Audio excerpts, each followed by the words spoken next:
on campus. That was our role. We were the educators. All right. All right. Oh, we're having a rousing conversation even before the show starts.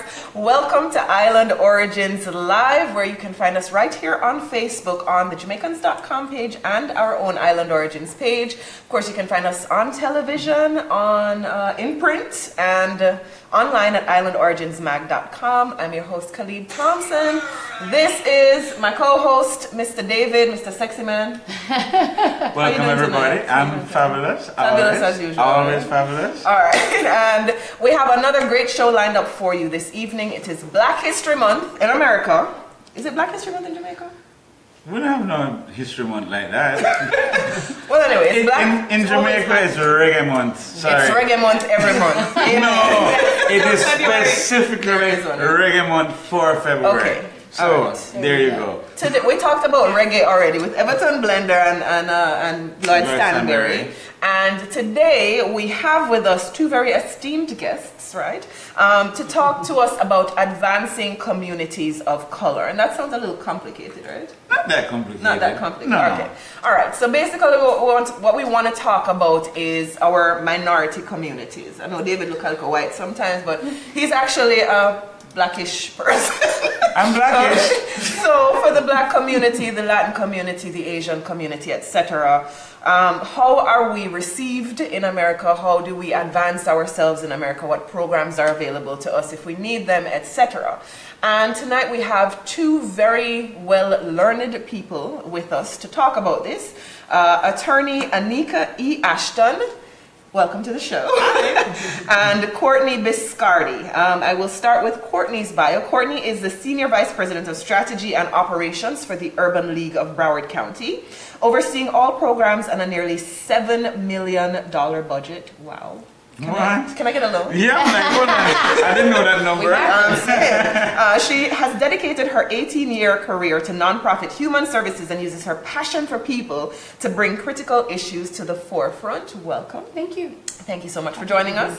And Annika E. Ashton is a Senior Assistant County Attorney in Broward County's Office of the County Attorney. She chairs their Finance and Real Property Group and has worked in labor and employment, consumer protection, and ethics. She was born in Jamaica. And Annika is a past president of the Caribbean Bar Association, a graduate of Princeton University and Columbia Law School. Show off much? Here, watch out. Very nice. Welcome and thank you so much for joining us. Our pleasure to be here. All right. So first of all, let's start with the basics because we want to lay out, what it is that we're talking about this evening. So we're going to first off kind of define communities of color. As we said before, that's everybody who is not, majority, I think is the PC term. So Africans, Asians, Indians, people of Latin descent are considered disadvantaged communities. And it's not a term that any of us within those communities like to hear, but it means something, and it can, being a disadvantage or being categorized as disadvantaged can actually work to your advantage. Mm-hmm. Can you talk a little bit about what it means to be a member of a disadvantaged community? So when I think of disadvantaged, I think of under-resourced, right? Oftentimes it can be low income, lack of access to healthy foods. It could be lack of educational attainment or access to higher learning, institutions of higher learning, transportation challenges, really a community that struggles with having the resources necessary to become upwardly mobile. But I find the question interesting too, because as you referenced, in our community, I know that there's great resilience. Mm-hmm. I know that there's great pride. I know that there's there's no community except communities of color, from my experience, where you figure stuff out. Yeah. Like when I think about ingenuity and I think about what's possible, we make it happen. Mm-hmm. in the face of what seems to be impossible. Yes. And so I hate the term disadvantage for that reason, because there's so much positive and good going in communities of color. Right. Yeah. Agreed. Do you have a different perspective? I think that I, in some ways, kind of embrace the term disadvantaged communities, especially when we talk about it in this way as all peoples of color, not just Black people and Latino communities, you know, we're thinking of Asian communities, we're thinking of the Cuban American community here, which are not necessarily disadvantaged in the same way. But it really means not having the same power, right? So having the majority power. And, you know, especially in places where our disadvantaged communities are majority or a large portion of the community, we tend to sometimes not feel the disadvantage. But when you really look at larger power structures and real access to opportunity and real wealth, there is this disadvantage. And it allows us to kind of think of all our entire community with respect to the larger community that's usually primarily white that has really control of the power structure. Right. Okay. All right. So what are some of the general or the kind of ubiquitous, everybody faces this disadvantages or challenges, that negative issues that face communities of color? I mean, one thing that's really close, I think probably near and dear to me is access to political power and access to, and really having people in power and people who have true legislative authority and executive authority to be able to act and represent on our behalf. Historically, I mean, in Florida and actually most of the South, it really wasn't until the 1990s that you had any Black elected officials in our federal legislature at all, and that's a very, very recent phenomenon. I mean, it's within my lifetime and my sentient lifetime, and unfortunately, it's the same people. There really there are no additional seats. There's no additional representation. And so are we really making progress? Have we really made progress over this 30 years? So that for me is a really, really big issue about what our disadvantage can be. You're saying that now and it didn't click to me until you said it, but you're right. Since I've been here since 2003, sorry, and I'm not seeing new faces, so you're quite right. I think that's true. I think that's a big part of it. And I think what goes along with it is how are we readying folks for those positions. You know, we talk a lot about, because it's true, when we think about disadvantage, we think about lack of access to employment opportunities and how there are certain policies in place to limit the opportunities for communities of color. Those things are all true, but I think we get distracted, you know, from the day-to-day, no job, no transportation, no affordable housing. We get distracted from that bigger picture, and we almost have to be operating, you know, concurrently on these issues, that you have to work to ready leadership for the future so that if seats become available, or we ensure that seats are available from our voice and by voting, at the same time working on the ground to make sure that people have the appropriate access to the supports and services needed to help get them to that next level for economic security. Sorry, you know, I'm going to jump in. Some things are crossing my mind that I want to add so many things all at once, but just to really hone in on something I think that's coming out to me, there's a distinct difference between having people being ready to lead and having everybody in the community ready to support them. that. And I think that both need to be worked on simultaneously. I know that the leadership is critical, but I'm more concerned with the entire community. I'll speak to you specifically, Courtney. At the Urban League, what is being done to help the community to become more aware of all that's happening around them? Even beyond the educational program specifically, but just something about how do you get the community ready for what's possible? So to your point, we do a lot of programming, and programming is a way. But I think what we're starting to move more into is producing more white papers and data reports around the impact of communities of color.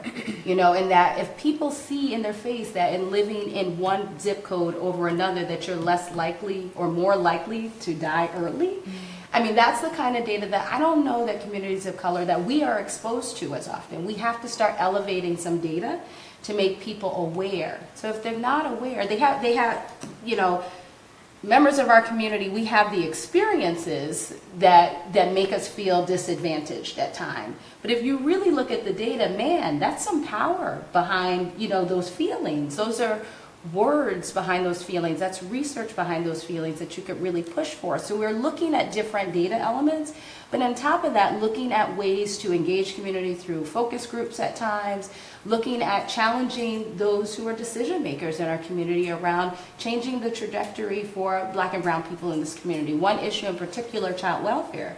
When we saw the data that Black children were 2 times more likely as white children to be removed from their household, we're talking about disrupting family structures. It's not okay. And so for us, we wanted to call all those decision makers to the table to say, this is not a Black problem, this is a community problem. You know, you want to fix the budget. You fix the budget by ensuring that we don't have so many kids removed from their homes. How do we just ensure that those homes are kept, you know, in place? How do we ensure that those families have access to the necessary resources? Because trust me, these families love their children. Yeah. You know, they love their children. You know, so that's where we're starting to go. In addition to programming. I don't know if this is a rabbit hole, but when you're saying going on a rabbit hole, when you say you're producing white papers, that's a kind of like very cerebral approach to trying to change a community. Sure. Whereas I would imagine that you would, I'm sure you do this, but be in touch with the church leaders or the community leaders or what have you. Is that who you're feeding the white papers to, or how do you actually get from white paper to implementation? Yeah, I think it's a combination of both. So white papers are data reports. Like we'll do a State of Black Broward health report, so we'll partner with others to produce the material. But again, we may have focus groups. We're bringing in members of the community. We may through social media or through the website and in churches directly. So right now we just became a third-party voter registration agency because we know that the numbers of people who are voting, community of color, is not strong. Right. So we will be out at the Strong Festival making sure we get people registered to vote. We will be engaging in different community related activities. So there is some direct interface too. But we do tend to work on all of those levels, right? So we're talking to decision makers, but we're also talking to people who are directly impacted by policies. Right. Yeah, I want us to talk about programs in a second, but I do want to bring Annika in here because Annika, as an attorney, as someone who's been involved, you have, like Khalid mentioned earlier, history with the Caribbean Bar Association, where you guys actually do things with the community. What is it that, in your experience, and I don't mean just limited to the CBA or to your current job, what is it that you as an attorney have found in the community is a way to get the community engaged in what's happening for them? Again, we could always talk to the highest, but I'm just really talking about the grassroots, the people who every day are working hard but may not be advancing themselves. What have you found?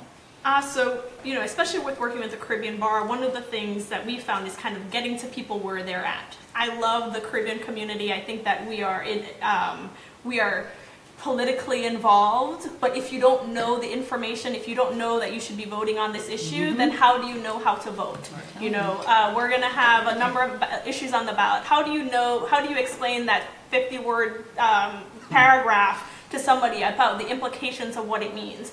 And so one thing that the Caribbean Bar has really done is partnered with organizations like the Urban League and with churches around Broward and Miami-Dade County and in Palm Beach, and really gotten into our communities, because our communities really care about those things. Like Courtney mentioned, you know, we live these experiences. That's why we're disadvantaged. So we understand, you know, in a way, we don't need the white paper to tell us that, but we understand. But then how do we do something about it? Yeah.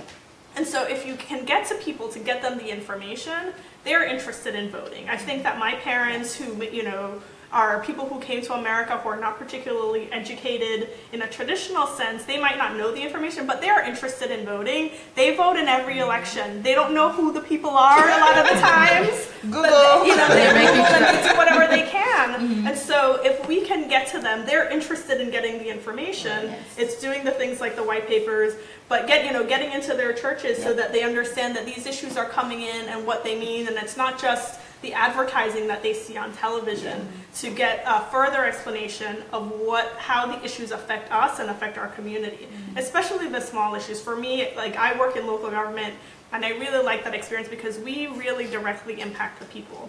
But a lot of us pay attention to the federal elections. We're not looking at how our local elections can really impact our lives, and they do. They impact your property taxes, at the very least, for people who own properties here in Florida. And so how do they understand that that's something that they need to pay attention to? Call your county commissioner, call your city official. You can actually change your life. But people don't necessarily know that. They think that it's a really, really, really big world, and you know, that they're not just one of us, of a really fairly small constituents who can get involved. But people, especially the Caribbean community, they want to know, and they're interested in getting information. And so it's working with our community organizations who might not be connected to these professional groups, these lawyers, these doctors, whatever, to get them that information. So yeah, I have a question specifically about the Caribbean community, because I feel like being minority and now in this new world that we're in, being immigrant, so you're immigrant and minority is kind of a double whammy against us. So you see the DACA stuff happening. You see the Haitian reunification issues are, you know, being sent back. You see ICE coming for Jamaican grandmothers off the bus. All of this stuff happening. So are you seeing that as well? Do you feel like there's a double negative for the Caribbean community, and what should we be paying attention to as members of that community a little more keenly? You know, the immigration issue is immense. I think there's no other description, and you know, especially in these times, it's become more so. And our the Haitian American community in particular, where they, you know, the Jamaicans, we have the language. They have to come and they have to learn the language. Right. You know, there are many people and many students. I've met so many of them who are here on TPS, and so they're really making a life for themselves.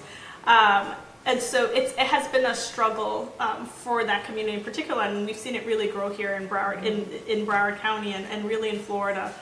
But you know, I think that we can't, and as a Caribbean person, I really try not to dismiss the disadvantage that the African American community faces. Yes. And it's you know, I think that in many ways, I think we started off talking about, you know, whether it's Black History Month. It's Black History Month in Jamaica every month, and that really makes a difference, right? I like that. It makes a difference. It makes a difference in your perspective. And so, you know, while we as immigrant communities have that disadvantage with immigration and other issues, I think we also recognize that there are disadvantages also with the history of the African diaspora in the United States as well. Right. That's significant. Right. Yeah, I mean, I agree. What I would say is that it is increasingly more stressful. You know, I mean, whether through friendships or my neighbors look like me, and we're from everywhere. Yeah. You know, and, you know, we are from everywhere, and so even if you are not Caribbean, the impact of a dismantling of a community, you know, you think about those things. I can't imagine how much more stressful it is to now be thinking about having to potentially go back to your, you know, your country of origin, when you've made a way for yourself here, when you've really planted roots and made relationships and have, you know, purchased a home and all of those things that families aspire to do. I think about our students in our programs who are very concerned about not being able to stay here after working so hard in school and being, you know, told or made to believe that you can acquire this American dream, doing everything right, yet and still you face the risk of not being able to bear the fruit of what you've put in so much effort for. So it does concern me. It concerns me from the perspective of mental health. It concerns me from the perspective of just having a sense of livelihood and feeling good and empowered in the community that you live. And particularly in a voting year, we don't want people to be gun shy. We want people to be really engaged and speak out. But issues like this make people not want to do that, right? And so it concerns me as a community of color that, you know, we have people who are really seriously concerned, as am I. Let me throw in here that audience here, I don't know which one of our fancy cameras we're speaking to. Please, if you are watching, share with everyone so they can join us, and more specifically, now is the time to get your questions going. We want to ask the questions to our guests that you share with us. So we want your concerns, and I want to just ask my question right now, because I love the discussion so far, and I know we have lots of things that we can cover, but it leads me to this, and I don't want to oversimplify, but I know that there must be some people in the audience thinking, is there a conspiracy against communities of color? And I know I can answer yes. sorry. Go ahead. I know that we can't oversimplify that. And so here's the thing. Like, we talk about what we're doing, and it seems that we're fighting for, our own space. Is it still that the American majority, which is the non-people of color still currently, are they still fighting to not have communities of color advance? Can I add a caveat to that You question? can. Because we were together at a meeting the other day, and a majority city official, let me say, made a comment about you're doing yourselves a disservice. Wow. And I don't think he meant it as how we took it. Oh, yeah. He was kind of saying, better can be done and whatever, and it's you guys' responsibility to take care of it. And so, adding to David's question, there is is there a conspiracy, or is it literally obliviousness to what we face? Is it that some people, they're not aware of what system they're a part of, or is it that there's a plan? Like, purposefully, you can refuse to answer, but I'm just wondering, where are we on this? What is really going on? That is a very loaded question. We can you know what? No. Oh, all right. The only thing I'll say, and I'll be brief because I choose to be brief, but That's good. if you've not done the Undoing Racism or Dismantling Racism training, please do. Because I think it really is an opportunity to learn about history over time and how the system is designed for people of color to not advance or be successful. And so whether or not somebody is consciously doing it now, the environment, the framework that's been set allows for it to happen. So, in those trainings, it talks about privilege, having privilege that you don't even realize you have, that the majority or white America. I grew up a man. I know about privilege. May have I know about privilege. it. We have privilege. And Absolutely. this, the learning for whites, blacks, Hispanics, everybody learned in that training. Just because you grow up black doesn't mean you can't learn from an Undoing Racism training, but you have people really recognize that privilege, you get it automatically in some instances. And I think that there might not be ill intent all the time, but you, just by being, sometimes you get privilege. And I think that is the basis for some of what we see. There is some intentional racism, there's no doubt about it. But our structures, our systems seem to put people of color at a disadvantage. That's why we have to work so hard, right? Yeah, we gotta work hard. But yeah. You have thoughts on Annika, you wanna add?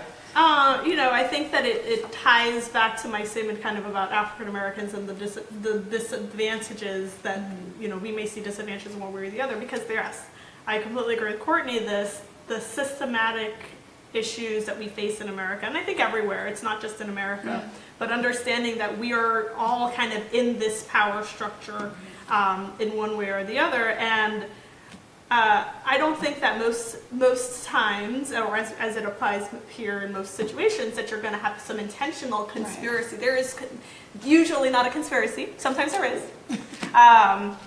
But the conspiracy that, but even if there is a conspiracy, the conspiracy's goal might not be to harm people of color. Right. It might be another goal that has the side effect of harming people of color. Right. And so, there are a lot of forces at play, but really understanding the framework that we have in America. And again, only in 1992, by consent decree, do we have federal elected officials in the South, right? So that's, how do you undo that? How do you undo that disadvantage? Sure. There are advantages to having your dad, usually dad, brother, whomever, have been a senator in 1962, right? All those things are built into the system, and all those affect where we stand today. Right. All right, let's talk about some of these solutions instead of the downer side. I don't like this downer conversation. Let's get a little lighter. All right. So, Urban League of Broward County, you guys are awesome. Thank you. Yes, thank you. We have, full disclosure, been recipients of some benefits of the programs of the Urban League, and we're very happy about that. Thank you, Urban League. So, Courtney, talk about some of the programs that you have there, because you have various areas of help that you give to the community, education, jobs, etc. Yes. Talk about some of those programs Sure. and how people can take advantage of them. So I should say first that you will want to tell me when to stop because I could talk about it all day and I don't want to monopolize the show. But we do have 20 programs in the areas of education, jobs, housing, and health. 20, you said? 20, yes. And they, so most of the programs focus on education or youth development programs. So we work inside the schools, after school. We're working with youth who are first-time offender youth and in some instances repeat offender youth with the aim of making sure they matriculate to the next grade level, graduate high school, don't re-offend if they are offender youth, and get really back on the right track so they can live successful lives, right? So we want to make sure that they can access job opportunities and have economic security. So on the education front, that's really primarily what we're working on. We do also provide some level of life skills education, supportive services, case management. For our clients that we're serving in our programs, we want them to know us. We want them to feel comfortable with us. And we would like to say that individuals that we serve choose the Urban League because they have a positive relationship with their case manager or youth educator. And I'm going to stop you for 1 second. Sure. I just want our viewers to understand that whilst we are in South Florida and this is the Urban League of Broward County, there's an Urban League in Miami, there's an Urban League in Philadelphia, there are urban leagues all over the country. Yes, there are over 80. Yeah. Nationwide. So we have people watching from Australia sometimes and wonderful. England. Yeah. So we wanted just everybody to understand we're not just talking about South Florida issues. These are issues that affect us all over the country, and this is help that you can get wherever you are in the country. So thanks for doing that. So there are over 80 affiliates nationwide, and every affiliate is independently operated. Some have more of a programmatic strength. Others may do more advocacy. Some do community development. So definitely check in with your local urban league to see where they're strong or what work that they're doing in communities. But we all really do try to focus on education, jobs, housing, and health. So when I think about our health-related programs, we're working with pregnant women, maternal and infant health education. We provide diabetes self-management. And one of the things that I think is really critical really about all of our programming is that we don't, you've heard the cliche phrase, we don't give handouts, we give handouts. We really believe that. It's really important for us to teach tools and strategies to help folks bring out their strengths, right? So we know that there's great strength in communities of color.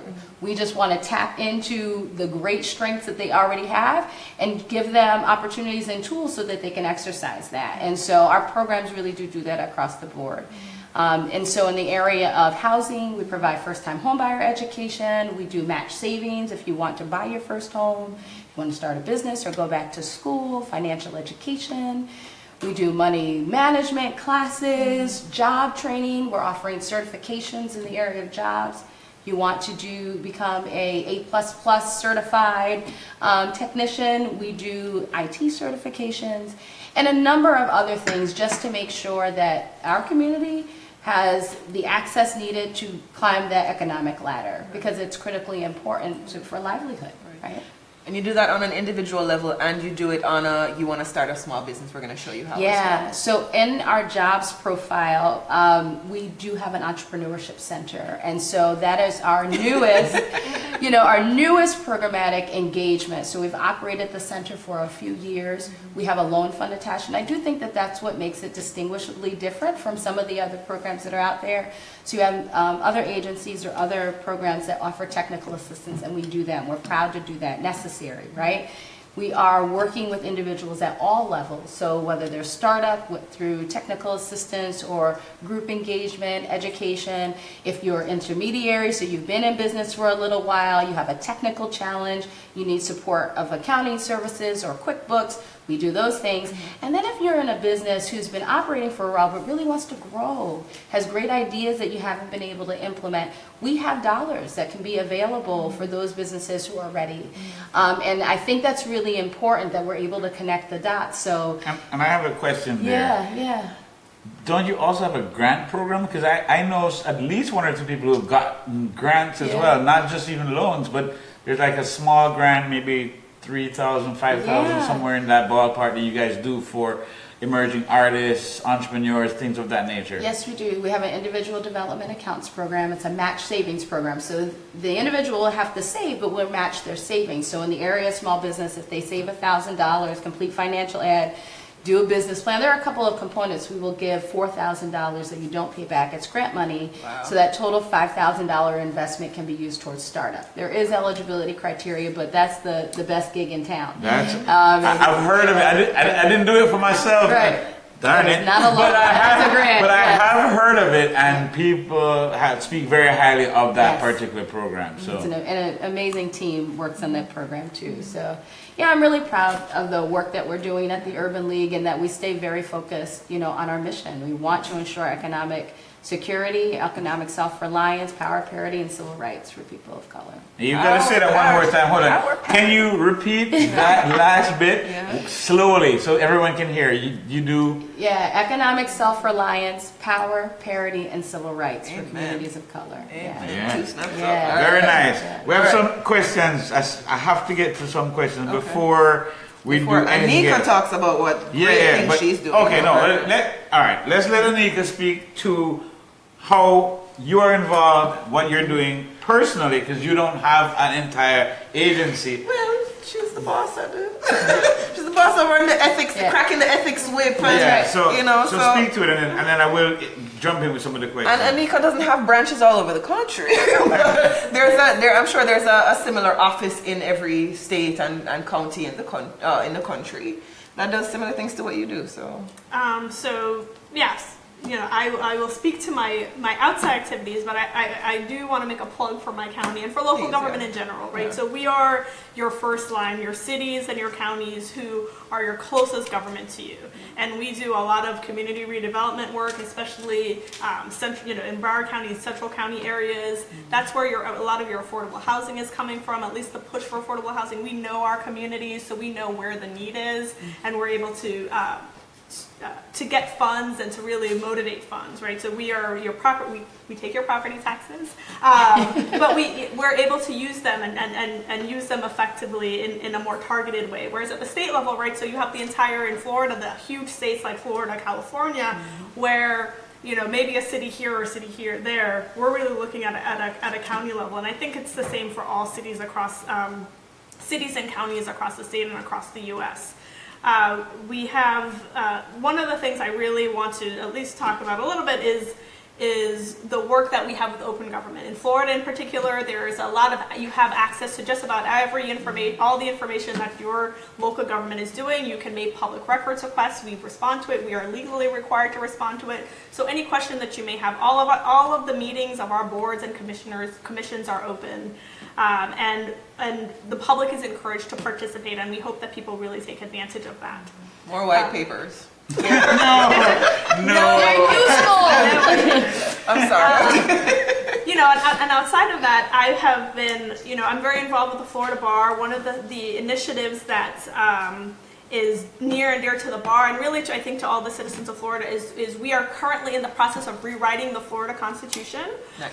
And putting forward there are about 130 proposals just from the commission members and many more from the public. The CRC has been on tour over the last couple of months for people to give their comment. But this is an opportunity to change our Constitutional Review Commission. So as a member of the Florida Bar Young Lawyers Division, we have been involved in really lobbying for things that could be good for people across the state and also bad and against things that could be bad for people across the state. Things including changing how we select our judges, things that could include potential property tax changes for across the state. And also locally, I'll have another plug for my county in Broward County. We are also revising our charter, but that we want our community to be involved in each of these, and each of these have community involvement proceedings and specific times that the community is able to participate and give their feedback. Another initiative that I've been involved in across the state is ensuring that we have a diversity on our benches in Florida. I think similar to the elected officials issue with respect to the recency of Black elected officials on our benches and really elected officials of color, the diversity on the bench is lacking, and it's really recent that we've even, most of the judges who served on our benches, whether it be federal or state, across the country really, except for maybe some of our northeastern states, really started in about 30 at the most, but 20 to 30 years ago. I expect to see you on a bench at some That's time. right. I sit on benches all the time. Before you go to the questions, please, I have one quick. Even before that, one quick one, right? So you talked about some of the things that are changing kind of in a roundabout way. Because you are where you are in the county, are you able to, and I don't know if you can answer this question, are you able to actually steer things? Because I'm sure there's a lot of majority people in the county that you sit around and work with.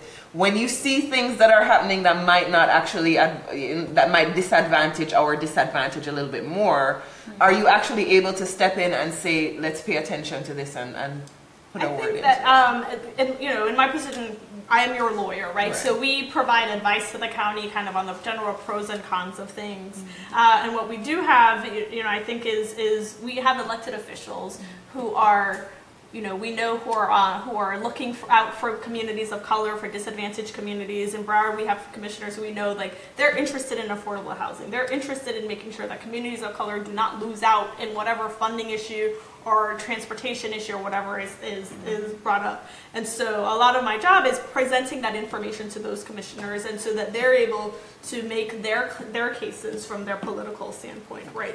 In our position, we really present them with the information and kind of make sure that they're aware that these issues that come up and what the pros and cons is, and really also how far they can go, right? Because sometimes they want to do things, so it's like, well, this is what your limitations are as a local government, because we are limited, especially in this state, with local government action. Gotcha. All right. No, it's good. It's exciting. There's so many things that you said, Annika and Courtney, that I want to jump in and comment on, but I do want to give some respect to the questions of our audience. Our audience is fabulous. I am so tempted to ask all of these things in my mind, but I'm going to try not to. I just want to point out just a little stick of something here.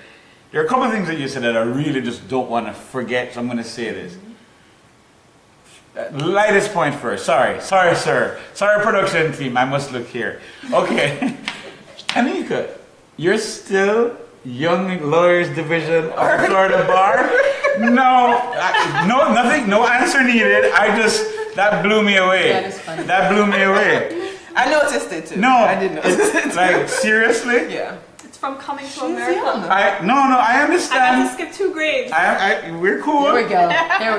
I've done the tour. I know a lot about the Florida Bar Young Lawyers Division, but I'm just awesome. Yes. All right, the other thing that I do want to say, let me ask a question. So I'm going to prolong this thing, but okay. So I'm gonna start with what I think is somewhat of a lighter question, if I can find it back now, because now that I'm here, it's okay. I can't find the one that I want to, so I'll do this first. What about Know Your Rights awareness campaigns, immigration related issues?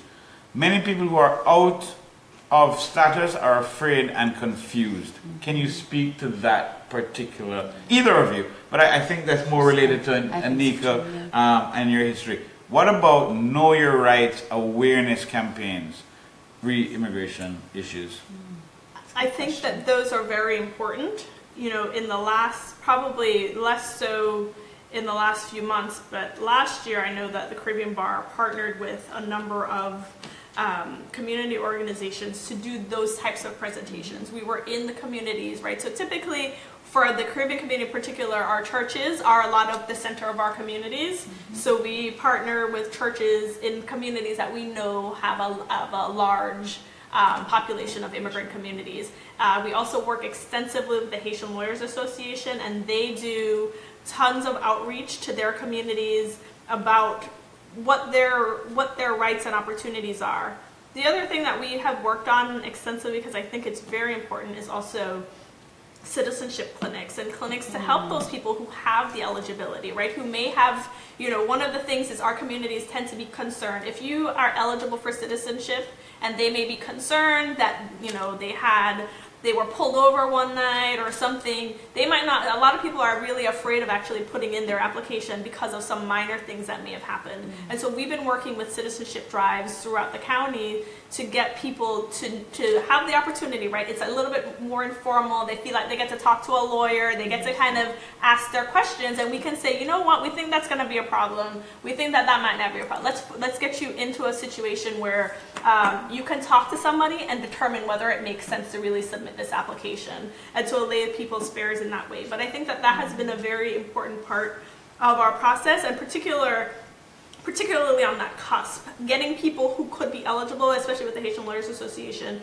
We have the students who are in TPS, and a lot of young people who are in TPS, getting them to understand maybe they have some other eligibility. They've relied on the TPS, or there's another way for them to remain in the United States, so that they don't have to really have the stress. Because right now especially, there's just a lot of stress of worrying about that other status and what may or may not happen. So that's been a very important initiative of the Caribbean Bar. All right. So unfortunately, what's happened is that, Nikki, if you're paying attention, maybe you can help me out. There's so many questions that it's broke. I can't go back up. Wow.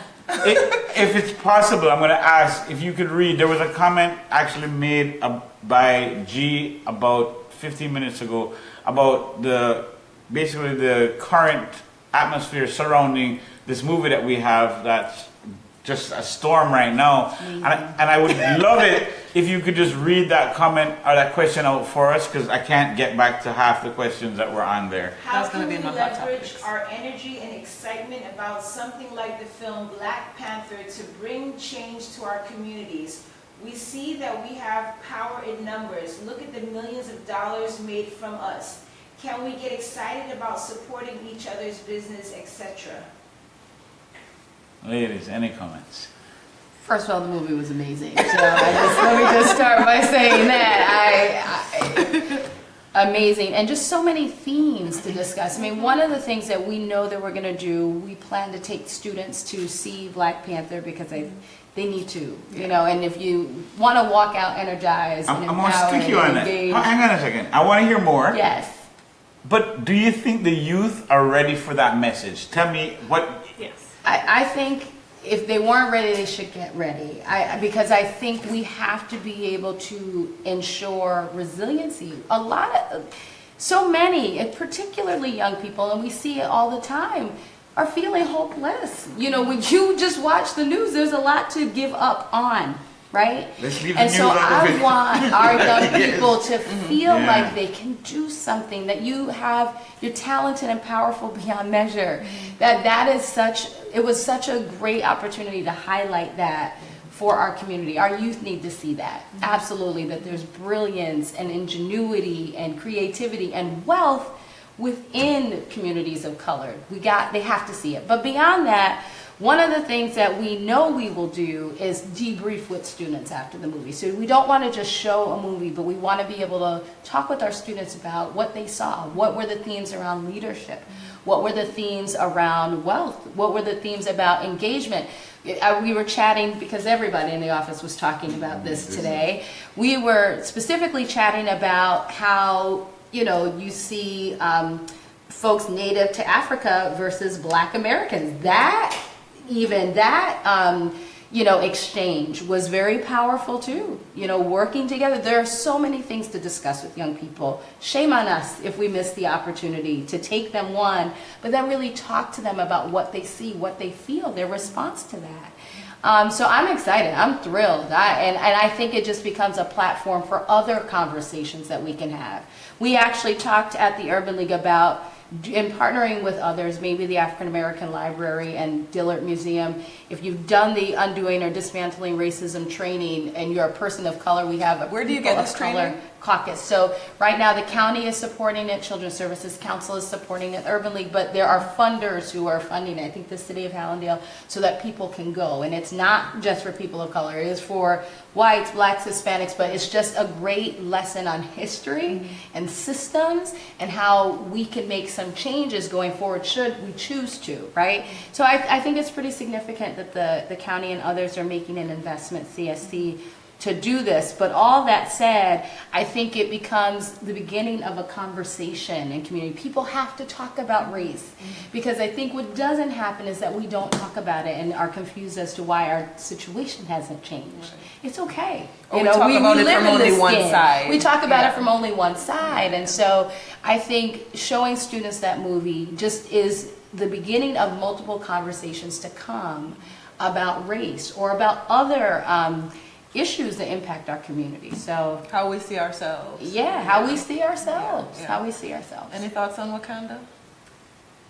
Great movie. Yeah. You know, I have so many thoughts on Wakanda, but I think specific to the question about so what do we do with it, right? I think that those are important points. But one thing that I saw was one, the records that were broken, right? The fact that, one of the big stories in the New York Times on Monday was this got to undo myths about what it means to have a movie that was cast with black characters, that was about black people, but that told a story that essentially, steps on those themes. But it's also generally universal story, right? So it's a story that's interesting and accessible to people, and we can make movies like that can tell our stories, that can be accessible to the rest of the world, and really, I think, introduce some of those issues. I mean, it was wonderful for me to hear and Michael B. Jordan, talk about his slave ancestors who jumped off of the ship rather than live in bondage, right? So those are the things that even if you are mentioning it as one part of a story that is not necessarily told to majority communities, and that we can learn as black communities and disadvantaged communities, but we can also push to the rest of the world through media like this that is accessible to others. Go ahead. May I actually want to contribute to this conversation, right? So first of all, I haven't watched the Wakanda movie yet. Sorry, Black Panther. Don't mock me. Nothing else. Yeah, I know. I'll get there. I have a lot of stuff. We have a small business here, right? So I haven't watched it yet, but one of the things that I read about it, number one, there's like 17 Caribbean people in there, so big ups to us. Nice. Guyana and Haiti and all over the place. But one of the things that I heard about this movie that I really enjoyed hearing was that it was not about the typical, and then you don't think about it until you hear it, but it's not the typical slavery or somebody's hurting the black man or somebody's trying to keep the black man. Like, there was none of that in this movie. And now that I'm thinking about it, every single movie I have seen with black people from America, because that's where people can spend a whole bunch of money on movies, has been that kind of theme somehow. So kudos to them for that. Number two, when David asked the question about are the young people ready for the messaging, I was listening to NPR yesterday, because that's what I do, because I'm an old lady. And they had 13-year-olds and 17-year-olds in Kansas who are running for governor. Wow. And when they spoke to these people on the radio, I did not realize that they were interviewing a 17-year-old because of the level of maturity that these children have. Now, I'm going to say to you that one of them sounded Asian, and I know you can't tell what an Asian person sounds like by accent. But the one who I was listening to first, who had that mature tone to his delivery and everything, sounded like a young white man. And we talk about privilege. You could hear the privilege in him. Like, his parents have, made sure he's gone to the best schools and all of that stuff. But there are young people who are prepared, and if they're not, they need to be. Right. There's apparently this movement of young people who are trying to get into government and politics and trying to be engaged. There's another side who is saying they need to be at school and not pay attention to all this stuff. That's one. And then my final comment is that in doing the magazine for the Lauderhill Regional Chamber of Commerce, Distinction Magazine, they asked us to do a story on Lauderhill 6 to 12. And in interviewing on that story, we spoke to a doctor who is a part of the education system. She talked about Mr. Runcie, who is the superintendent of Broward Schools, and how he has done things like get rid of this schoolhouse to jailhouse pipeline, how he has just engaged so many black students to become involved in AP courses and dual enrollment in college, and and all of these wonderful things that can happen when kids are motivated to understand that they're not just here and just to be seen and not heard. They're actually going to engage in their own lives and how they move themselves forward. And so I love that, the things that you guys are doing. And Nikki, Question from the audience? Yeah, Nikki, I want,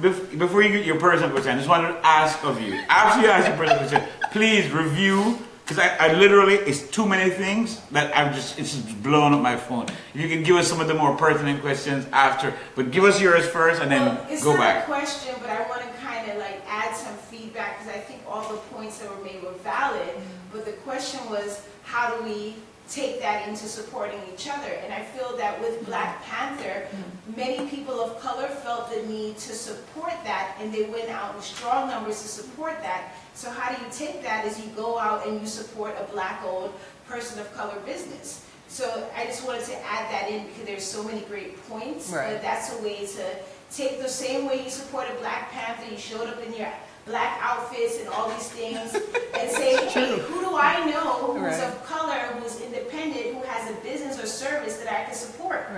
And that's how you can... And I'm going to say the reason that people, I think, turned out so heavily for Black Panther is that it was a well-produced movie. Regardless of whether it's Black people, it was a well-produced movie. You do a good job as a social media person, so we will always advocate for you. Thank you, Nikki Lopez. Nikki Lopez Creative, right? If you haven't heard about it, hear about it. But I think that sometimes is an issue as well. Like, it's not just about, support me because I'm Black, support me because I'm Black and I'm doing something good and I'm working. Being supported. Because if we show the dollars, then Hollywood see the importance of it. So that responsibility, you take that into your community and go out and find those Black businesses to support. Agreed. And then I'm delivering some bad news. Our time is running out very quickly. What time is it? We only have 10 minutes remaining. Our producer is saying 7 minutes. I'm saying it's 9. We're going to stretch. Regardless, we're running to the end, and we do have some things I wanted to get in any of your business. Let's get the any quick questions, any hot topics because there's so many hot topics right now. Is there anything we actually must bring in? The Black Panther movie was one of the hot topics. That's why I kind of let it go because we were already there. But are there any hot questions from the audience? Nikki, questions first, please. Because all I have left now are the comments because my phone gobbled up. There's just too many questions, so... Well, I don't know if the one about the TPS. Ask it. Are there legal challenges being mounted to get TPS reinstated for Haitians and El Salvadorians? That I don't know the answer to. I don't think that the TPS status is it's temporary, and so and it's an executive decision. What does TPS mean? The temporary protective status, and so it's a status that's it has in its name the word temporary, and it is granted for people typically in humanitarian situations where it's untenable for them to return to their country upon arrival in the United States. And so in Haiti, it was granted after the earthquake in 2012, and then in El Salvador and Honduras, I believe, after an earthquake or hurricane in the 1990s. So TPS, they've announced that it's going to be rescinded at a certain time, and that's kind of how TPS works in general. So there isn't the same type of challenge that you have with DACA. Right now, the DACA program, which was kind of a different type of executive program, there have been semi-successful challenges to the programming that appear as of, I think, the last couple days to be potentially delaying the onset of the ending of the DACA program, subject to United States Supreme Court intervention, which could also happen and cause a change. So there isn't the same avenue to challenge TPS that you have for DACA, but so I don't think there's anything to solve that. That is a political issue, and I think a political matter for our communities to push our elected officials, and we have elected officials in Florida who will support it, to push people in Florida and really in the states where these communities exist to have that continually extended. Gotcha. Any other questions? Great answer. What strategies are being developed to combat voter suppression strategies in 2018? Not sure if the audience is hearing. What strategies are being developed to counteract voter suppression in 2018? I mean, I think there, a couple of things that should happen, right? So we actually want to make sure that we are all registered to vote. Updating registration, knowing your polling sites, where to go, so there's no confusion. Can you just say that right into this camera for Register to vote. I can't tell you how to vote, but I can tell you should vote, right? So I think that's a critical part of, voter suppression, that we got to make sure that everybody is ready to do it, right? And then making sure people actually do it. So not just registering to vote, but then actually going out to the polls and voting. There's always going to be tactics, in place, and whether they're real or perceived, they will happen. And so the better informed we are about where you go to vote, having the proper ID, making sure you're clear on how to appropriately vote when you get in to have the ballot in front of you. I think that reduces the likelihood of votes not being counted or somebody thinking that there's something going on at the polling site. That's reducing the likelihood that people will vote. So I think the better we are at educating community members about what they need to do to be ready is important. I mean, I think that there, are other ways we want to make sure that there's representation, right? So that at the polling sites, if you can be a poll worker, that you can, make sure to encourage people about how to do it. That's another part of that, making sure that there are adequate sites and that they're staffed properly, and that if you could be a part of it, do that. Because I think sometimes when we see representation, we're likely to vote as well. And I'm going to just make a pitch here as well to do the absentee ballots. I know our community don't like that, but I advocate for it. My ballot comes right here to my house, and I can choose to be sent a ballot every single election, whether I know who it is or I don't know. I can do it without going anywhere. I don't have to drive anywhere. I think More importantly, too, you can think and you can take your time. When you go into the polling station, you are somehow rushed to make decisions. If you get the ballot at home, you can research the people. Exactly. You can look them up online. You can Google. You can call a friend and get help. It's okay. And can I, as a county employee, so this is where my assistant county attorney and senior assistant county attorney plays in. I sit in the room where they count these absentee ballots. I have sat in the room with the canvassing board. There is a canvassing board member. There are people. The absentee ballots go to the same place that the rest of the ballots go and are put through the same machines. The process, particularly in Florida and Broward County, in Dade County, is a very heavily monitored. There are representatives from each party there to make sure that it goes through.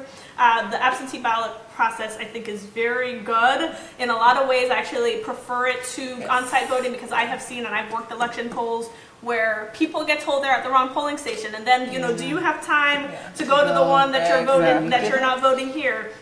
So you're not stuck waiting on, on the election day for the end of things. So I encourage absentee ballot. As I said, I think the issue in 2018 is not voter suppression.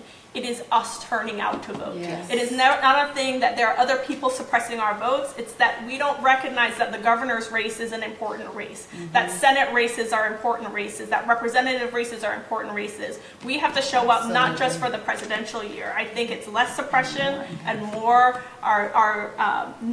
not being engaged. So we have to engage our communities to know that it's important who's the governor of Florida. It really changes it. Who's the governor of your state? Who's your local elected officials? Who's your senator? We're going to have a state senate race up for grabs here in Florida. That's very important. There are 100 senators. So people have to get out for that and to represent our interests. And so now back to the higher level. We talked a lot about the community, and I do have so many things I want to ask. And of course, we have like 3 minutes to go. So I'm going to say this. There is, it's hilarious. There is a program that I've been a part of in terms of attending, supporting. It's called the Women of Color Empowerment Conference, and it's an amazing annual event. Fabulous woman of color. I am a fabulous woman of color supporter, and I support that every year since inception. Are there other programs that work on getting the people ready for the top? That is one that is an exceptional program, but it's focused on women. Is there something else that's not just that program that we can think to, that we can recommend to our viewers to say, hey, let's look out for this, let me sign up, let me get involved in this way? Is there any ideas of anything that you could suggest? So while I don't have a conference or per se. What I would say is that we encourage participating in our Young Professionals Network. Having access to YPN gets you a lot of resources, even through our National Urban League. And so we have annual conference, Whitney M. Young Conference, the Urban League National Conference. There is lots of opportunity to groom leaders. And so YPN is definitely here to do that, not only from a perspective of volunteerism, but really just a matter of exposure and meeting new people and cultivating these new leaders of tomorrow. So. Fantastic. Anyone that you can suggest? Not that I can suggest that, that's a similar program. I do encourage people to look into your local city and local government boards and committees. Yeah. That's a good way to kind of get access to your community and kind of understand your local government. It can be a stepping stone. You have a good experience on making county decisions on how board works if you want to kind of progress to the next level. And Cutting you to ask you, how do you get in touch with the people to get you on those advisory boards? So usually just reach out to your local elected officials. The number one reason why our board positions are not filled, and it's literally that they're not filled, not that they're not necessarily filled with people of color, they are not filled, is because they don't have people who are interested in serving in the position who are qualified. If it's something that you're interested in, look at our boards in Broward County. We have all of our boards listed online. You can reach out to your elected official, whichever district you're in. They're looking for people to apply, but they often just don't have the people. And many of the people who get it, to the extent that it's filled, are people who just said, hi, this is something I'd be interested in. Boom. Boom, it's done. All right, we're going to run over by like 2 or 3 minutes. Yeah, I know yeah, Judy, telling us to producer. wrap.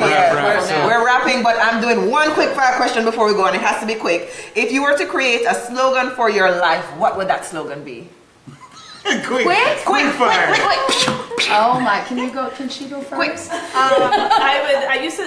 My statement for the Caribbean bar is that we're a small bar that does big things, and so I want to be a small person, one person doing big things. Lick a butt with talawa, that's the Jamaican Oh way. my Lord, I love that. Can I have hers? You can appropriate someone else's, but not hers. Okay, Yes. oh wow. We'll come back to you, Change the David. world one day at a time. Okay, Yeah. fantastic. Why are you going to have to drag me into it too? Quick, Oh my gosh, crack come the on, whip. quick.